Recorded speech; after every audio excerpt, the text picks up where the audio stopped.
Hello again. Good morning. So what outrageous thing is she going to say this time?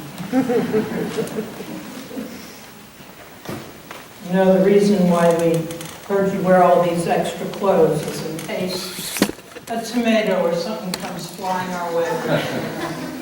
Remove one layer and still be decent. Well, I'm not going to be too outrageous today. I think we've lived through enough outrage this week without any further in church. Outrage, horror, terror, suffering, hostility, hatred. You know, I don't think it's outrageous to say this is not the kingdom of God. This is not how God would like us to live. You with me? Yes. No tomatoes so far. No.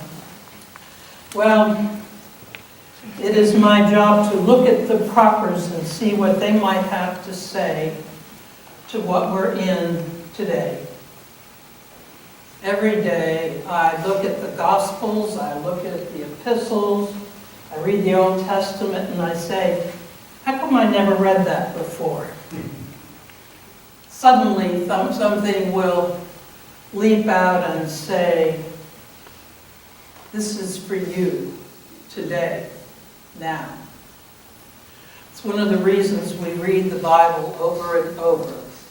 I think that divine inspiration doesn't mean something about literal veracity, but that God uses these words to speak to us, to give us courage, and to draw us to God's self. So, good old Bartimaeus, blind man by the side of the road begging. You ever feel like that?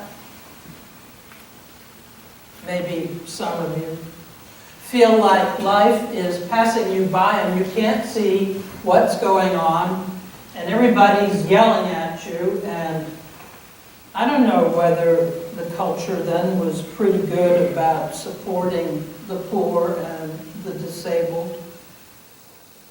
We're not as good as we could be. Yeah. And of course, sometimes we feel like we're the ones who are poor and disabled, but it doesn't show. We can be poor and blind and handicapped inside.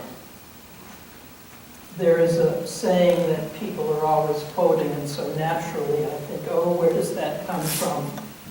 That we need to be kind to each other, because each of us is fighting a battle that others don't know about. Yeah. And that includes the people we're afraid of. But anyway, back to Bartimaeus. He is there by the side of the road, you can't see what's going on, and someone tells him that it's Jesus. So he starts yelling for help. I do believe this is the first movement of faith. You know, the end of the story is, your faith has saved you. I don't think it's because he said the creed that morning. I don't think it's because he had his head screwed on right. But we start with him having the courage to call out for help. I do believe for many of us that is the first movement of faith. Not being ashamed or embarrassed to ask for help. None of you are like that, of course. Humph. If you don't respond, I'll get more outrageous.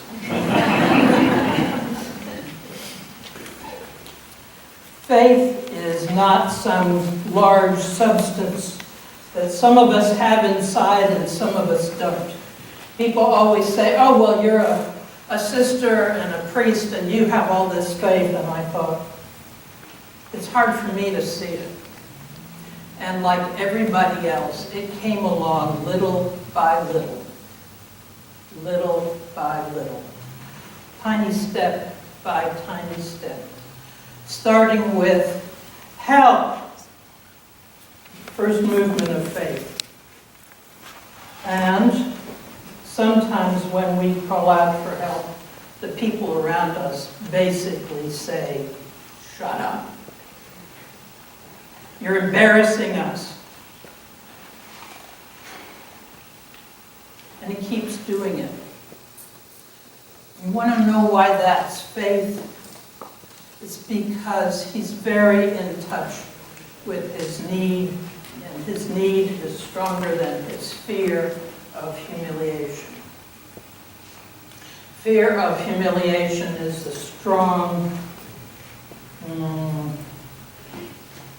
what's the word I want? Deterrent. Well, deterrent to do things. We're afraid, motivator, actually, that was the word I was after. I'm old enough, so I'm losing words. None of you would know about that either. People say, well, you could preach from a text. That's no fun. I'd much rather look at your faces. When we're afraid, we pull back and we don't move into the light. Fear is the opposite of faith. The opposite of faith is not unbelief, but the kind of fear that keeps us from taking the next step. So, he cries out for help, and he keeps crying out for help, and Jesus hears him. And in spite of everybody in the crowd trying to hush him up, Jesus says, I hear you. I hear you. It's a wonderful moment in prayer and in our faith life when we suddenly get a sense that we've been heard. Maybe in prayer, maybe by somebody in your congregation, maybe a friend. Somebody hears you entirely, and says, what do you want? Now, before he gets to Jesus and that critical question, he does a thing that I don't know how he did it. He's blind and he throws off his cloak. Now, when somebody tells me to come, I gather up my purse and my suitcase and my computer and my phone, and I make sure I have all my toys. He didn't do that. He just let it all go and took the step towards the voice of healing. What helps us to do that? When we need to. When we need to. Faith is not being greatly virtuous. It's being in contact with our need for love, our need for healing. That's really not how we usually get it. We think faith is this wonderful, airy-fairy thing. Probably I don't have it. I'm here to tell you, take some. Faith is being in touch with your need, your longing, sometimes with the love that you want to give to others and you don't know how to do it. Faith is letting that be something you're aware of and taking those steps. One little step at a time. You don't walk quickly when you're blind and you trip. So faith is little steps. Faith is little bitty steps. And each one is possible. Somebody got a text. Might have been me. I thought I turned it off. So what happens when he gets to Jesus? Jesus says what we used to call the $64,000 question. I date myself. We now say the $64 million question. What do you want? Faith is telling God what we really want, not what we want on the surface. We want. What do we want? We want to have the courage and love to heaven. We want to have meaning in our lives. Now, we may say that we want everything to be hunky-dory, but that's only on the surface. But we deeply want, since we can't avoid suffering, if anybody has figured out how to do that, I would be glad to hear about it. But near as I can tell, suffering is a normal part of life.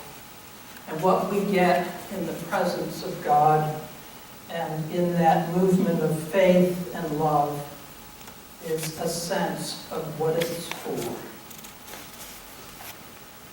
Meaning.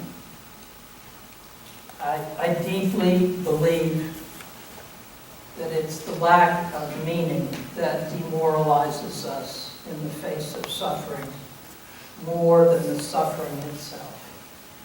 And faith walks into that and looks at Jesus.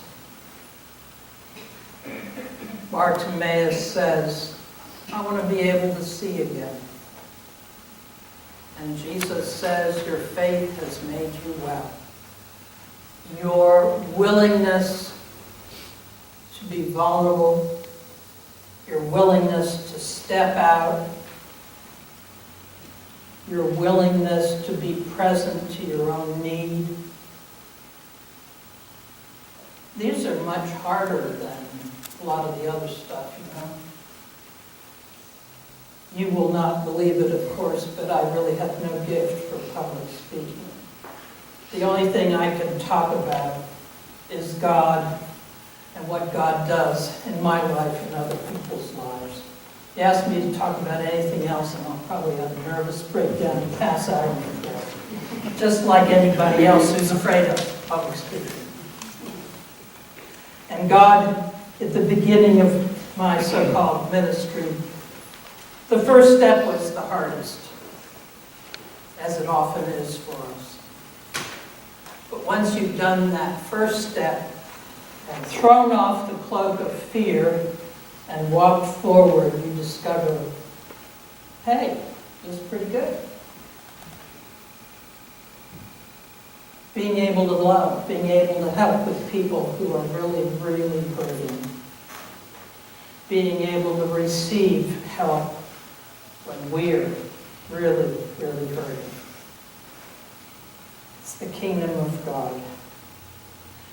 And when we come together to worship, to love and be loved, to be in the presence of forgiveness and healing, and then we can go out and spread it to a world that frankly is in desperate, desperate need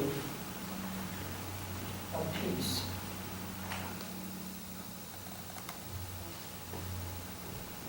Your faith has made you well.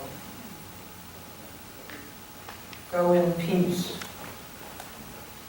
And it says, the last line of this gospel, it says, the blind man followed him on the way. The next chapter, the next words were Jesus going to Jerusalem. And sometimes that's what happens when we follow. We walk into a mess. But it's worth it. And when all is said and done and the world ends, and maybe it's going to end sooner rather than later, and for some of us it will end personally, we will be able to see the fruit of our walking in faith. So don't look to yourself for your faith, because you probably won't see it. Look to the one who looks at you with love and acceptance and healing and meaning, and share it as you go.